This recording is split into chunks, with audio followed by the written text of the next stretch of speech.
Have you ever tried to have Stable Diffusion generate a simple picture, like say a Dungeons and Dragons party, then been really disappointed?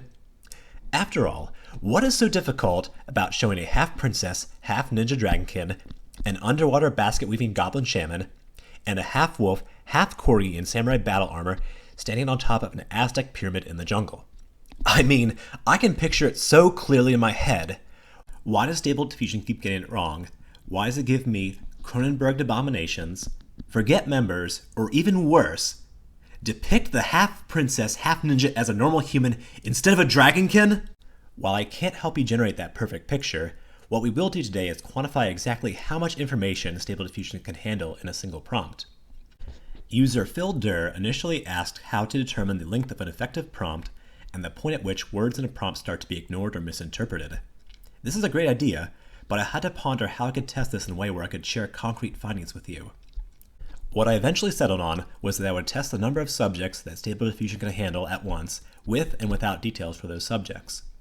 Initially, I wanted to make this a basics, but of course, being myself, this kind of spiraled out of control and ended up becoming my longest deep dive to date.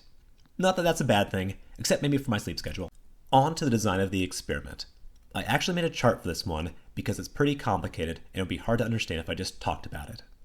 The core of the study is what I call the subject expression. Basically, this is where I'm telling Stable Diffusion what should be in the image. I broke this down by the number of subjects, how these subjects were communicated, how many different types of subjects there were, and whether these subjects had specific details.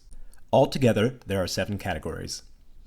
When making my previous CFG video, I ended up staring at borderline images for a while wondering whether it was good or not.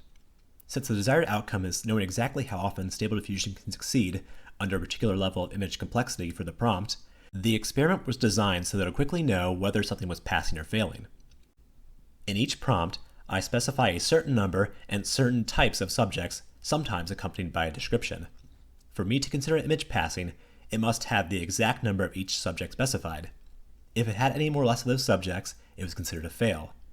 This may seem strict, but by doing this, I ensure that the results are more conservative than what the average user would deem acceptable. If a subject other than the ones I specified showed up, I ignored it.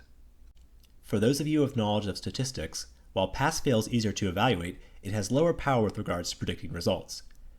So you need more data to make your conclusions. A lot more data. I did a batch count of 9 for these, so between 8 subjects and 8 prompt endings, that is 576 images at each condition. I tested over 40 conditions, which means I looked at over 15,000 images. Long story short, it was a lot. To control for details and styles in the prompt, I made a variety of endings. I used 3 main chunks: a common neutral description, which was photorealistic, highly detailed, high resolution, a description of a style, which was impressionist painting, and finally some specific artists.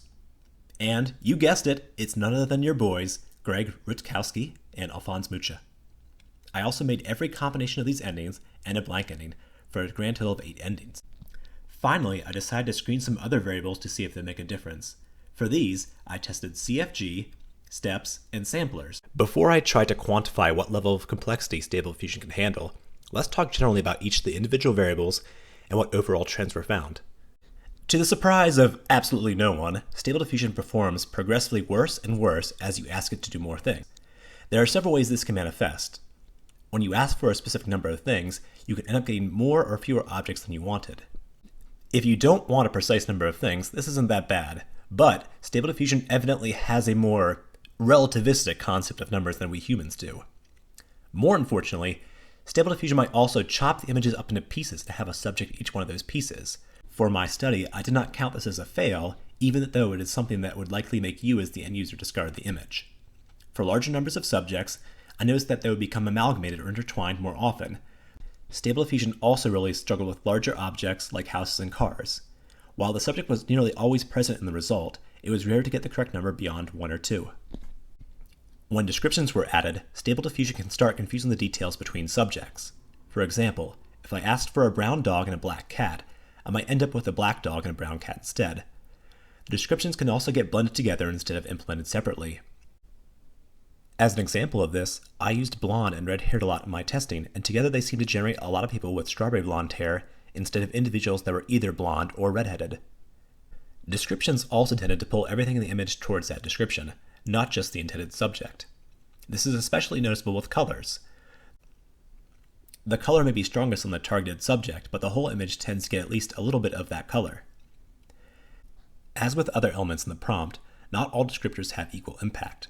For example, whenever I had red as a descriptor, it would become a prominent color in the output image, even if it wasn't the first descriptor listed. But the subject and image are not the entire prompt.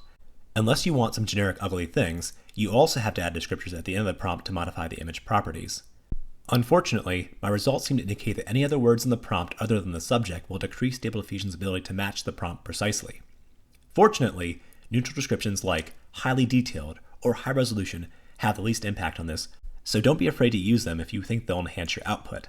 On the other hand, the specified style and artist severely impacted the ability of Stable Diffusion to meet the prompt, though this was not equal across all subjects I tested. For example, the artist section of the prompt made it very difficult to get an image of a planet, even when asking for only a single planet. When you think about it, this makes sense because Alphonse and Greg didn't have very many depictions of planets in their works. Or maybe they do. My art history knowledge is my specialty. Similarly, the part of the prompt with Impressionist painting made it very challenging for the model to display phones by itself. During Impressionism's peak, there weren't any phones around, which means there are probably very few representations of phone in Impressionist artwork. This is probably why Stable Diffusion struggles to portray them in an Impressionist painting. Strangely enough, when paired with the artist portion of the prompt, Stable Diffusion does manage to get phones, but they're always being held in someone's hand. Due to the practically infinite possible variations on prompts, it is hard to give any absolute rules here. However, I will say that when crafting your prompts, you should be mindful of which styles and artists that you invoke.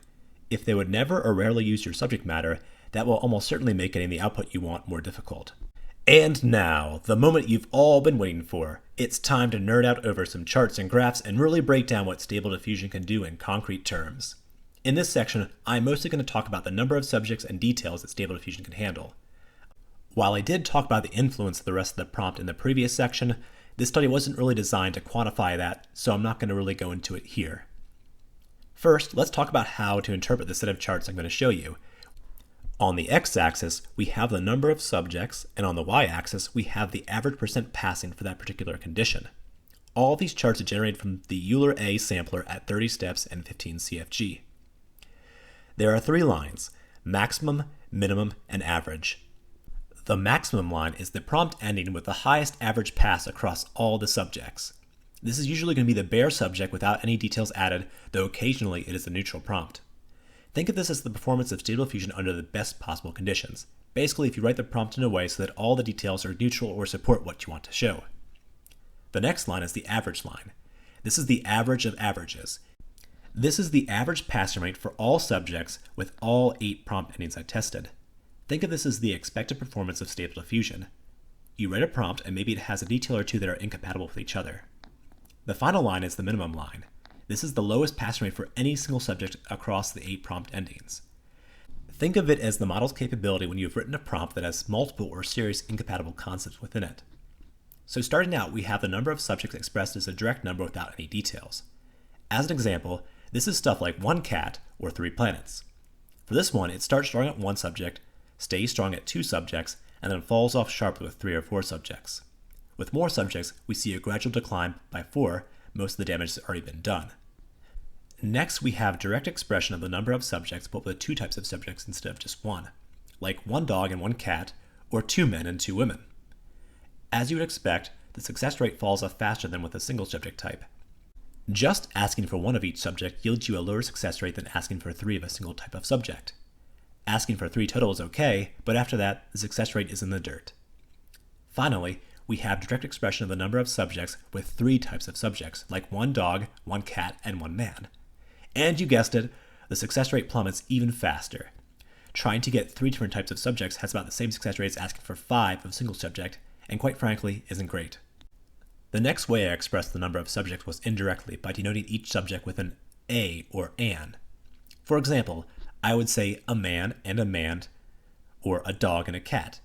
Using this method for a single type of subject, things fell off a bit quicker compared to asking directly for the number of subjects. Once I started requesting 3 or more of a single type, like a woman, and a woman, and a woman, it seemed like Stable Diffusion got confused and wasn't able to process it properly. The clip encoder probably can't handle this format, and to be fair, why would you do this anyway? Which neatly brings us to our next category, multiple types of subjects expressed indirectly, which is something like a man and a chair and a computer. Surprisingly, this actually did better than indirect with a single subject at both 2 types of subjects and 3 types of subjects, though the gap had closed by 4 subjects. And at long last, we are finally to the part where we start adding descriptions to the subjects. This first chart is when we have different descriptions, but only a single type of subject. An example of this would be a blonde woman and a red-haired woman. It's hard to compare for this one since repeating the same subject without descriptors didn't work very well. But, bucking the trend, when we specify multiple types of subjects with descriptions, we get basically the same performance as when only a single type of subject with different descriptions is used. Based on this, it seems that the subject and description are combined by Stable Diffusion when going through the encoder, so a blonde woman is considered a distinct entity from a red-haired woman. This makes it easier for Stable Diffusion to handle descriptions instead of subjects. Finally, let's talk about the other variables I screened: sampler, steps, and CFG. I had high hopes for these. CFG is supposed to make the model pay more attention to the prompt, and steps gives the model more time to do what it needs to do. Unfortunately, CFG just seemed to act like a slider for saturation and contrast like it normally does. If you want the full details of what CFG does and the right ranges to use for each sampler, check out my CFG deep dive video in the link from my video description below. I also tested out 4 different samplers: Euler A, DPM++2M, DPM Adaptive, and DPM++ SDE Keras. While there was a little difference between the minimums and the maximums, the average success rate was very consistent between the samplers, so I think it's safe to say that they don't have much of a difference between them. Finally, I tested steps, and once again, even though I cranked up steps to 150, there wasn't really much difference in the success rate at all. So yeah, it doesn't help. Since none of these parameters seem to change things, I would guess that the limiting factor in Stable Diffusion's ability to portray multiple subjects and details isn't in the image generation section, but rather in how the prompt is being encoded by the clip model. If we were limited by the image generation, I would have expected at least one of these variables to improve results. Like many of you here, I'm a fan of short, concise summaries, and I'm going to attempt to try to do that here. But given that there's a lot of nuance and uncertainty in these results, you should take this with a grain of salt instead of as an absolute rule. I decided to create a universal ranking for each condition called complexity. Basically, this is the amount of things I'm asking Stable Diffusion for. To get this, I add up the number of subjects, then either the type of subjects, or the number of subjects with unique descriptions, then subtract 1. I calculated the complexity for each condition tested, then plotted the average of averages for that condition on an XY plot. I use this to create an exponential trend line to generate an equation. The equation is going to be less accurate at lower complexity because of the nature of exponential equations. If you wanted a truly accurate equation, we would have to have a sigmoid curve like the logistics function. Unfortunately, Excel only supports exponential, and I am too lazy to fit this manually. But since we care less at quantifying performance at lower complexity, this is fine for our purposes. As the saying goes, all models are wrong, but some models are useful. What this equation shows is basically a reiteration of what was stated throughout this video. As complexity increases, Stable Diffusion rapidly loses the ability to consistently meet all the prompt's criteria. With each additional level of complexity, the success rate is almost halved. Basically, this is like flipping a coin for every element you want and hoping you get all heads. However, this only applies to the subject specifically. Generic descriptors for the overall image like styles or high resolution are baked into this analysis, though, as noted before, if you don't choose these carefully, they can make it much more difficult to get results for particular subjects. Wow, what a ride! The original question was, how much information can Stable Diffusion handle in a single prompt? The long answer is, you get continually decreasing performance as more elements are added, with some subset of those elements being present in the results. The short answer is, in the words of Patrick Starr, 3. Take it or leave it. And that concludes the deep dive into prompt complexity. If you found this video useful and enjoyable, please like and subscribe. As always, if you have any topics about Stable Diffusion you'd like to see a video on, don't be afraid to leave a comment asking for one. Thanks, and goodbye.